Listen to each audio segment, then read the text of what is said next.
La Iglesia Roca de Luz Eterna de las Asambleas de Dios presenta su programa Retornándose al Dios vivo y verdadero. Esperando en este momento Dios toque su corazón por medio de su palabra. Y ahora pasamos al mensaje de la palabra de Dios. Con ustedes, el pastor Luis Palacio. Mi confianza siempre en ti, Romanos capítulo 9, a partir de ese capítulo y capítulo 10 y capítulo 11, nos habla de las promesas perdidas, pero especialmente en el capítulo 9. Trataremos con la ayuda del Señor de estudiarlo y esperamos que Dios haga un gran toque especial en el corazón de aquellos descuidados. La Biblia ciertamente nos habla que al escuchar la explicación que Pablo escribe en esta carta acerca del Evangelio, cualquier persona que conozca el Antiguo Testamento seguramente preguntará, ¿qué del pueblo de Dios? ¿Qué pasará con los judíos? ¿Cómo afecta este Evangelio a la nación de Israel? ¿Qué ha pasado con las promesas que Dios hizo al patriarca Abraham? ¿Se han cancelado? Respecto a estas interrogantes, vamos a estudiar los capítulos 9 y 10 y 11.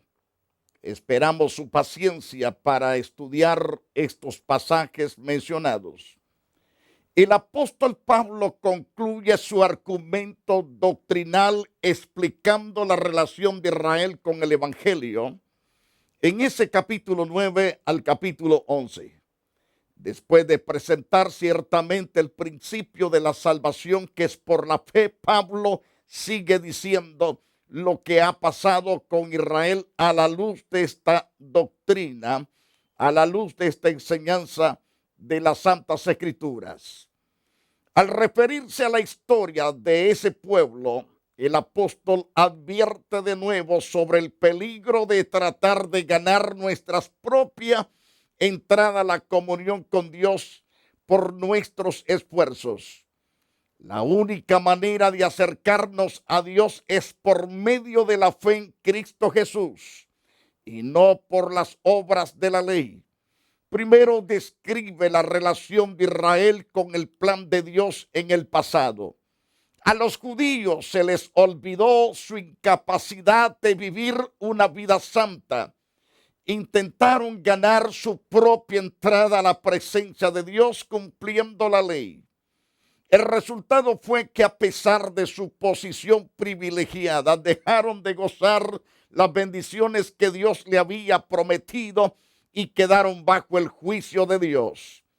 Pablo indica que ese fracaso no fue total porque siempre ha existido, gracias a Dios, un remanente que confía en Dios. En vez de creer en sí mismos, en sus propios esfuerzos, aquel remanente ha perdido las bendiciones que Dios le prometió desde la perspectiva divina. Los caídos también quedaron separados por causa de la elección de Dios, pero desde la humana resultó así por su incredulidad.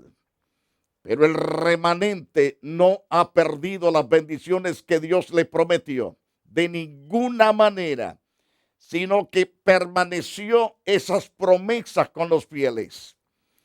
Pero en el capítulo 9, verso 1 al 5, el apóstol tiene una tristeza muy fuerte, bastante fuerte respecto a su propia raza.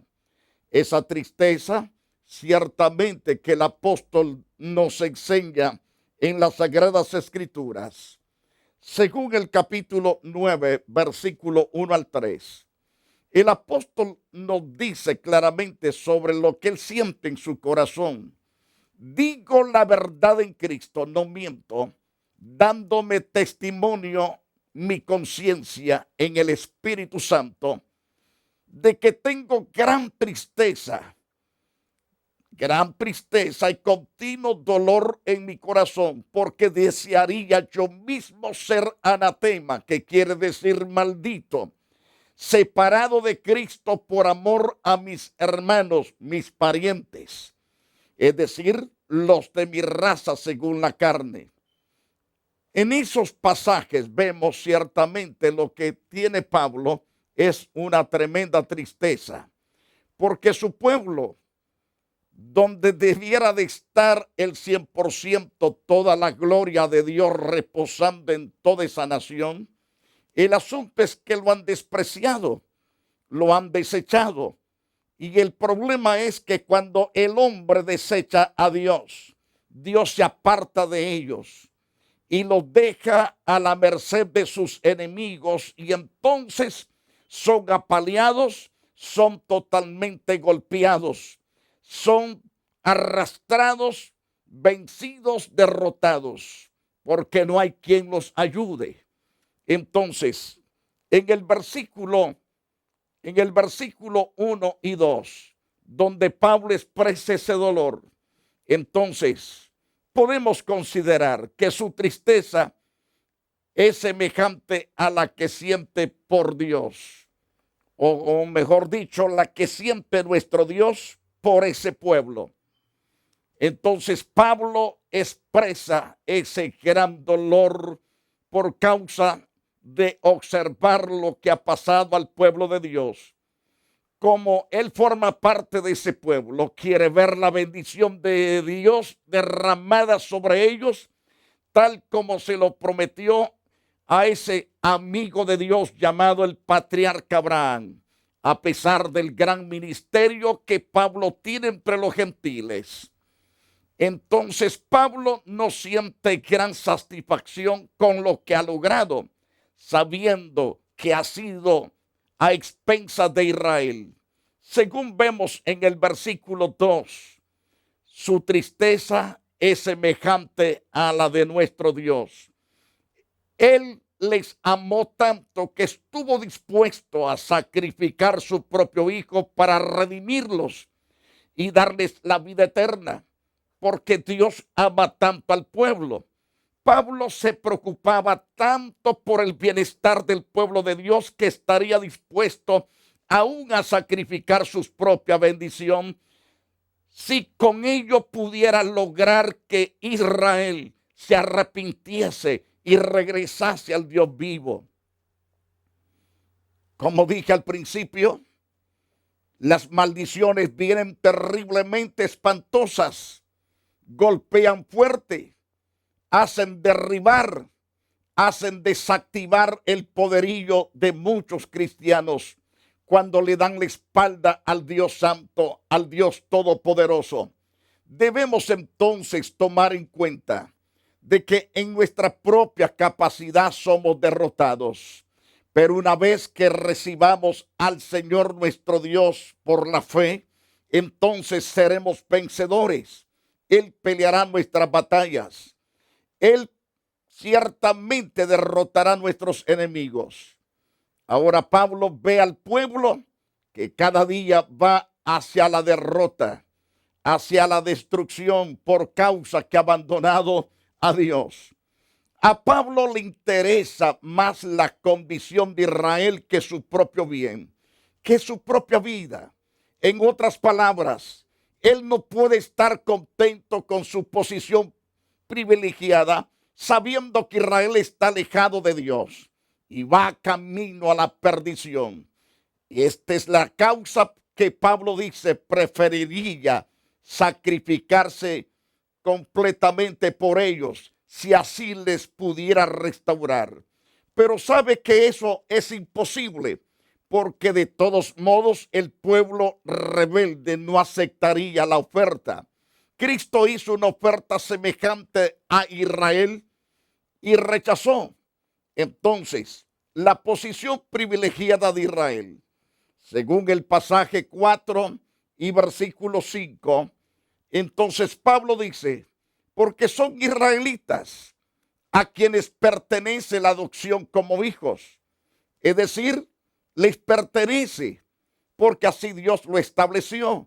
y la gloria y los pactos, la promulgación de la ley, el culto y las promesas les pertenece a este pueblo, de quienes son los patriarcas y de quienes son en cuanto según la carne procede también el Cristo, el Mesías, el cual está sobre todas las cosas.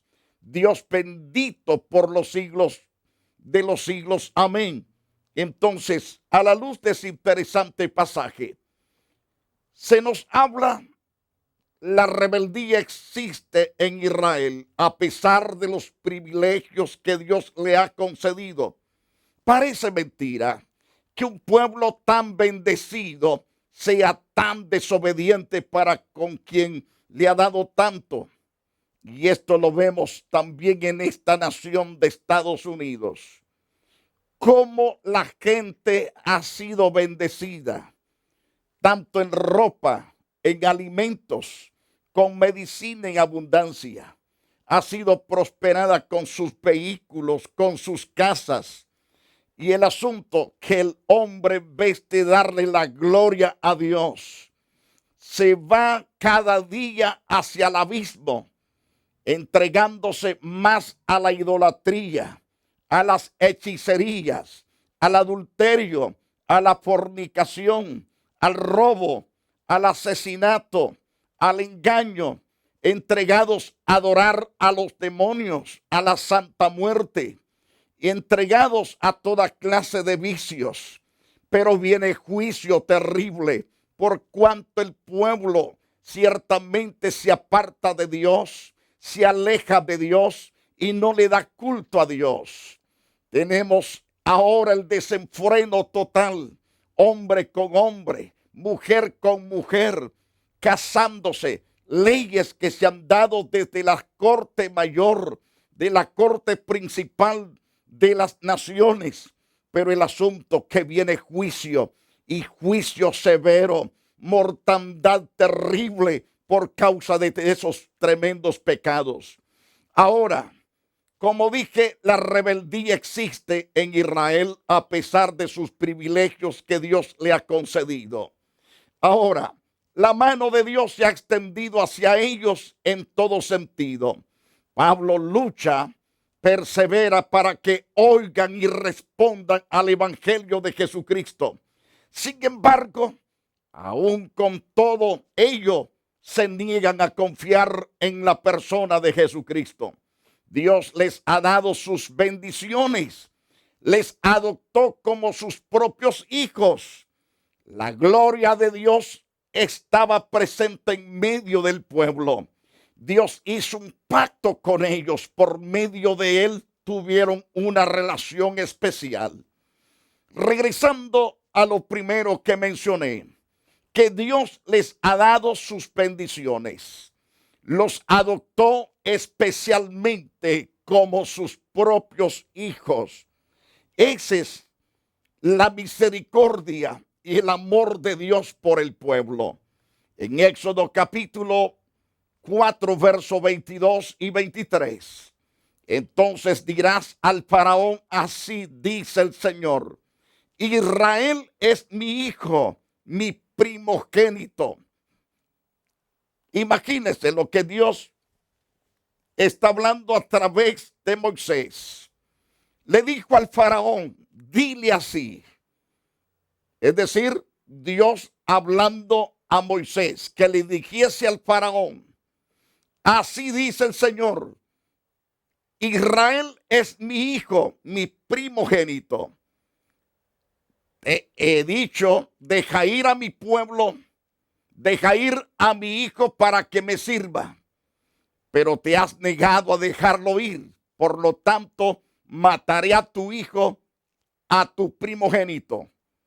Entonces, el estancar ciertamente las bendiciones para ese pueblo, el rey Faraón vino juicio sobre su hijo, el primogénito. Después vino juicio sobre él y sobre su ejército también. Le vino juicio a la nación, fue castigada con diferentes juicios, porque estaban maltratando a uno de los hijos que él llama primogénito. En este caso es Israel. En Deuteronomios, en el capítulo 14, verso 2. Porque eres pueblo santo para el Señor tu Dios, dijo Moisés. Y el Señor te ha escogido para que le seas un pueblo de su exclusiva posesión entre los pueblos que están sobre la superficie de la tierra. Dios ciertamente escogió a Israel, pero el asunto es que el pueblo se volvió rebelde más tarde. Vemos a la luz de otro interesante pasaje en Isaías, en el capítulo 63. En ese pasaje de Isaías 63 podemos contemplar a la luz de las Santas Escrituras. Isaías capítulo 63, donde nos dice claramente el profeta de Dios: porque tú eres nuestro Padre, aunque Abraham no nos conoce ni nos reconoce Israel. Tú, Señor, eres nuestro Padre, desde la antigüedad tu nombre es nuestro Redentor.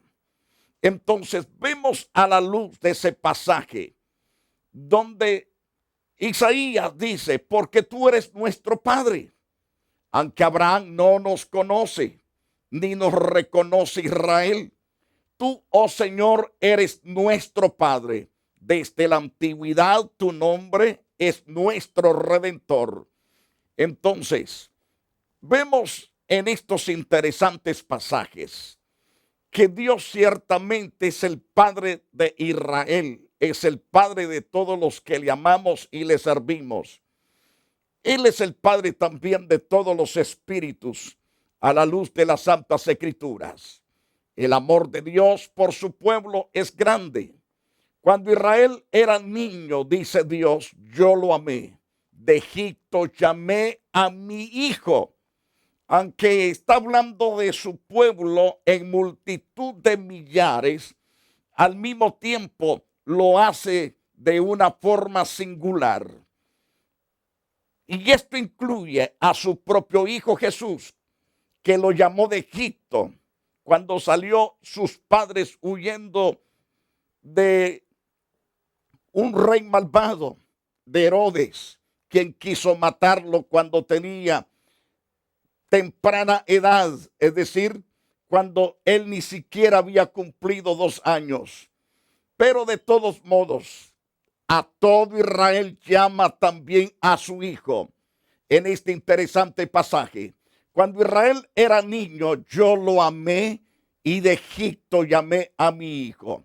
Entonces, a la luz de estos pasajes, vemos que lo adoptó como sus propios hijos, y él se llama Padre de todo Israel, al igual que de todos los que le amamos y le servimos. Ahora, la gloria de Dios estaba presente en medio de ese pueblo. Dios había puesto su propia presencia entre ellos.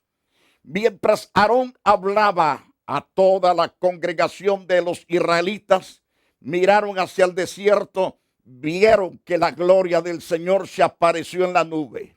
Todo el pueblo podía ver la gloria de Dios, porque allí estaba la gloria de Dios con ellos. Estaba presente, pero a pesar de estar presente, decidieron hacer sus propios caprichos. A los ojos de los israelitas, la apariencia de la gloria del Señor era como un fuego consumidor sobre la cumbre del monte del Sinaí.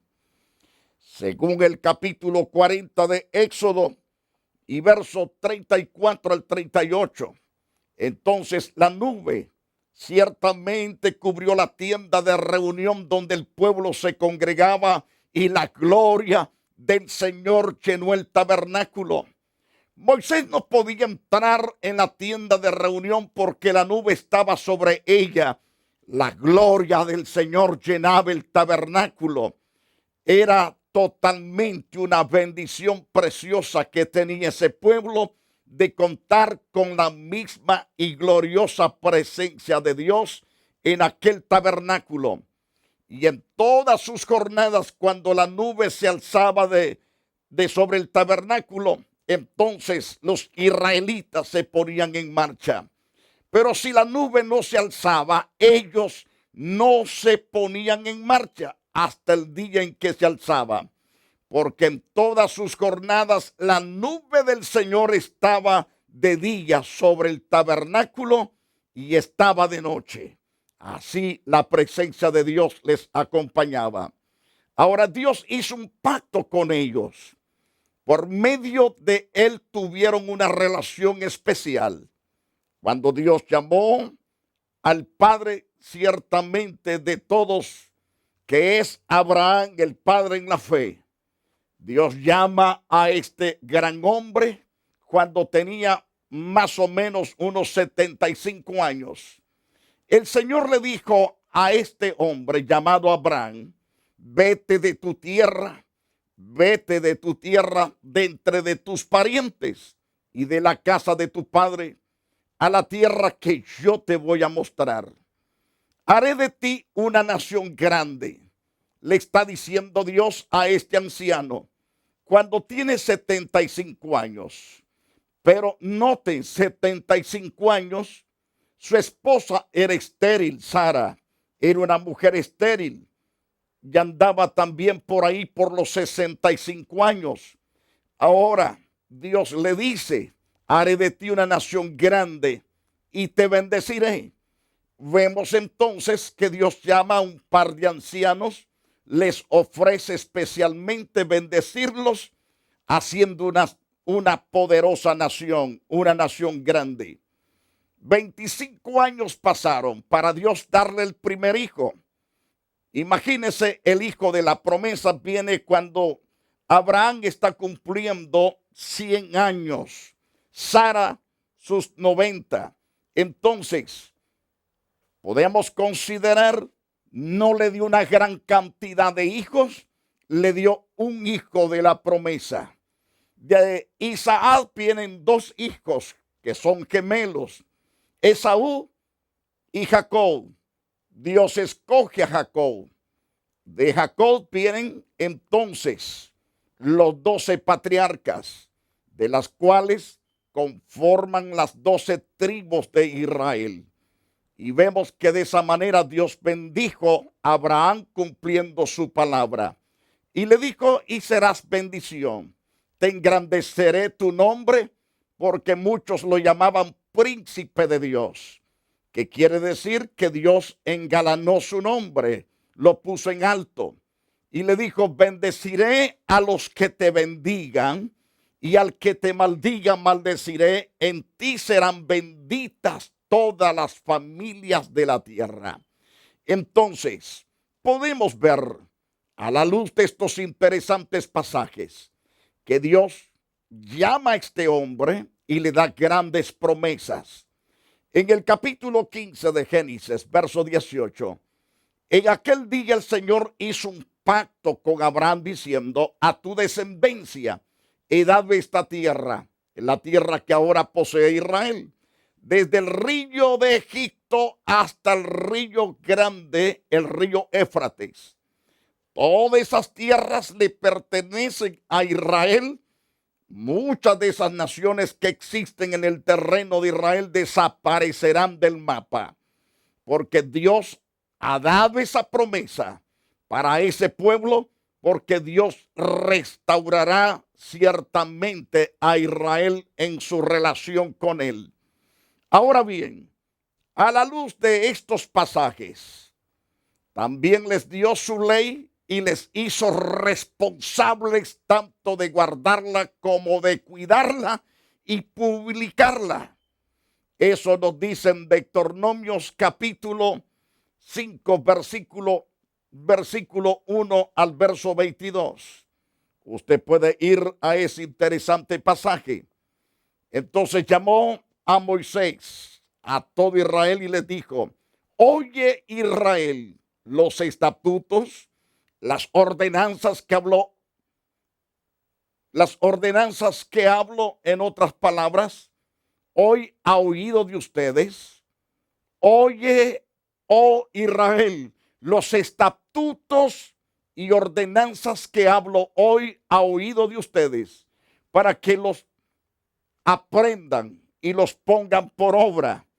Es decir, no tiene que estar simplemente grabadas en las piedras o en el papel o donde se escriba. No tienen que estar ahí. Deben grabarla en su corazón. Deben de grabarla también en sus mentes. Y deben de promulgarlas. Pónganlas por obras. Esto es lo que nos enseña la palabra de Dios, que Dios le dio las leyes, estatutos, preceptos, ordenanzas a este pueblo. Por eso Moisés le dice, oye Israel los estatutos, oye las ordenanzas que hablo hoy a oído de ustedes.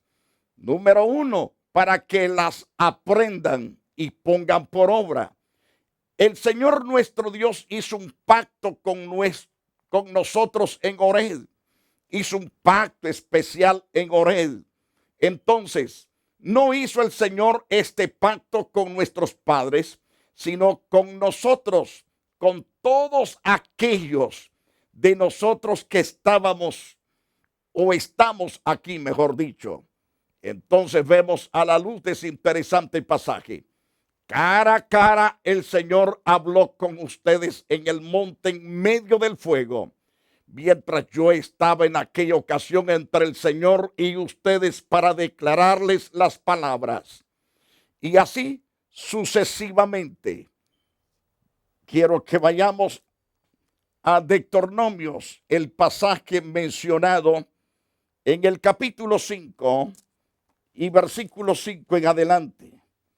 Entonces dice al pie de la letra, yo estaba entonces entre Jehová y vosotros para declararos la palabra de Jehová, porque vosotros tuvisteis temor del fuego y no subisteis al monte.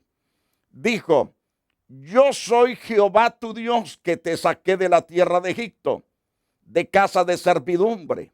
No tendrás dioses ajenos delante de mí. Es decir, imágenes, estatuas, y como sea el título o el nombre de esas imágenes o estatuas, no te inclinarás a ellas.